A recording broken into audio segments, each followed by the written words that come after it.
안녕하십니까? 오늘은 물과 관계 있는 이야기 몇 편 하도록 하겠습니다. 8페이지입니다. 수어지교 하면 물과 물고기의 사귐. 그러니까 물과 물고기는 서로 뗄래야 뗄 수 없는 아주 친밀한 관계를 수어지교라고 합니다.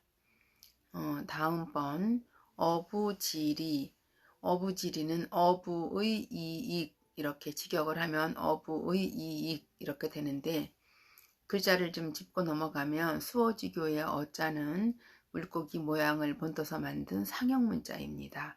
그런데 어부지리의 고기 잡으러 어자는 삼수변에다가 물고기 어자를 넣어서, 삼수변은 뜻을 나타내는 부수가 될 것이고, 옆에 있는 고기 어자는 음을 나타내는 어자예요. 그래서 형성 문자예요. 부수를 빼도 어자가 되고 부수를 넣어도 어자가 되고, 이럴 경우에 형성 문자라고 합니다. 어부지리의 유래에 대해서 이야기할게요.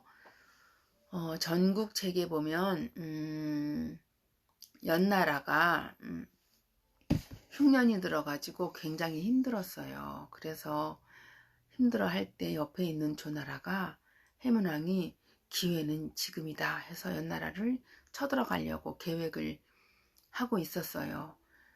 그 소식을 들은 연나라 왕이 큰일 났잖아요. 그래서 소진의 그 동생인 소대를 불러서 너는 가서 조나라에 가서 해문왕의 계획을 돌려라. 전쟁하지 않도록 마음을 돌리고 오라고 보내요. 그래서 이제는 소대가 찾아가요. 조나라에 찾아가서 해문왕한테 이야기를 해줘요. 제가 연나라에서 조나라로 건너오는데 어느 강에 이르렀을 때 조개 한 마리가 입을 쫙 벌리고 햇볕을 쬐고 있는데, 도요새가 조개 속에 있는 조개살을 탁 찍으니까 조개가 깜짝 놀라서 도요새의 부리를 꽉 깨물고 놓아주지를 않고 싸우고 있었습니다. 그랬더니 도요새가 며칠 지나면 너는 굶어 죽을 것이다. 그랬더니 또 조가비도 며칠 지나면 너도 숨통이 막혀서 죽을 것이다. 서로 옥신각신 싸우고 안 놓아주었어요. 그런데 지나가던 어부가 널름 조개랑 도요새를 집어서 망태기에 넣고 가버렸습니다. 이렇게 이야기를 하는 거예요. 그래서 어부지리는 도요새와 조개의 싸움에 어부가 이익을 보았다, 이런 뜻인데, 이 얘기는 하면서 이제는 이야기를 해줘요. 해문왕한테. 지금 우리 연나라는 조개와 같은 입장이고, 조나라에서는 우리를 삼키려고 하는데 그것은 도요새와 같은 입장이다. 그런데 아무리 우리가 약해도 쳐들어오면 기를 쓰고 목숨을 바쳐서 싸울 것이다. 그러다 보면 강대국인 진나라가 우리 두 나라를 삼켜버릴 것이다. 어부가 되어서 우리를 삼켜버릴 것이다. 이렇게 이야기를 하는 거예요. 그래서 이제는 해문왕이 잘 알아듣고 전쟁을 하지 않았다고 해요. 그런데 여기서 하나 짚고 넘어갈 게 뭐냐면, 어부지리에서 어부가 고기 잡을 어자에다가 아비부자를 써도 되고, 고기 잡을 어자에다가 지아비부자를 써도 돼요.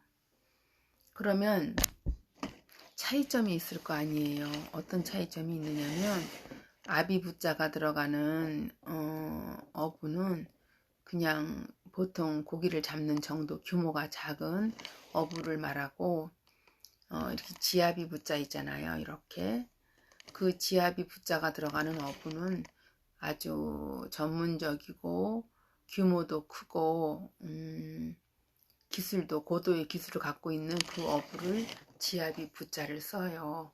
그러니까 아까 그 이야기 중에서도 지나가던 어부가 널름 집어갖고 갔습니다 할 때는 아비부자의 어부를 쓰고, 또 강대국인 진나라가 우리 조나라와 연나라를 삼켜버릴 것입니다 할 때 어부는 고기 잡을 어자에다가 지아비 부자를 써요.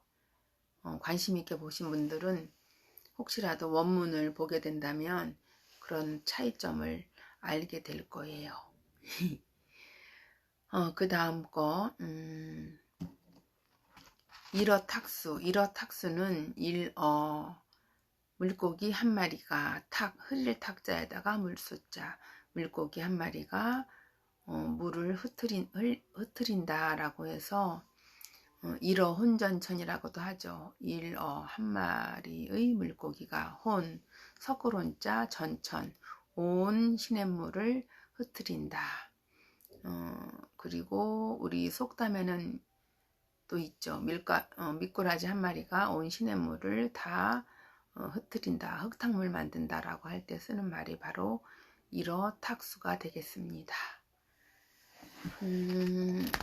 물에 대한 이야기는 여기까지 하고, 물고기 어자와 고기 어자가 어떻게 다른지, 고기 어자는 상형 문자이고 고기 잡을 어자는 형성 문자라는 거, 그리고 그냥 어부가 지나가다가 가지고 갔다 규모가 작고 기술이 낮은 어부는 아비 부자를 쓰고, 규모도 크고 아주 기술도 고도의 기술을 갖고 있는 어부는 지아비 부자를 쓴다고 했어요.